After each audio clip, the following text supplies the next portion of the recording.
11ویں حدیث حدثنا سفیان بن وکیع قال حدثنا حمید بن عبد الرحمن الرؤاسي عن زهير عن ابی اسحاق السبيعي قال سأل رجل البراء بن عازب الانصاری رضی اللہ عنہ اکان وجہ رسول اللہ صلی اللہ علیہ وآلہ وسلم مثل السیف. ایک شخص حضرت سیدنا براء بن عازب رضی اللہ تعالیٰ عنہ، جن کا ہم تعارف دے چکے ہیں، صحابی رسول حضرت براء بن عازب رضی اللہ تعالیٰ عنہ سے سوال کرتا ہے. ایک شخص سوال کرتا ہے کیا نبی اکرم صلی اللہ علیہ وآلہ وسلم کا چہرہ تلوار کی طرح تھا؟ یعنی اس کا مطلب برائٹنس اور چمک، یہ پوچھنا چاہ رہا ہے وہ کہ حضور صلی اللہ علیہ وسلم کی ایک تیز تلوار ہوتی نہیں، صاف شفاف تیز زبردست، ایک تلوار کی طرح تھا کہ آقا صلی اللہ علیہ وسلم کا چہرہ؟ قال لا بل مثل القمر.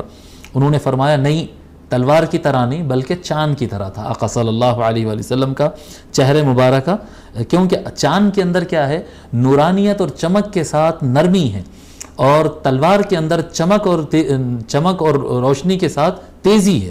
اور کیا کہتے ہیں، چاند روشنی دیتا ہے، چاند روشنی دیتا ہے، تو جو چاند کے اندر نرمی ہے تو چمک کے ساتھ نرمی آقا صلی اللہ علیہ وآلہ وسلم کے مزاج اور آپ کے چہرے مبارک آئی ہے. تلوار کی طرح نہیں آقا صلی اللہ علیہ وسلم، تیزی نہیں، غصہ نہیں، کاٹنے والا طریقہ کار نہیں. ٹھیک ہے.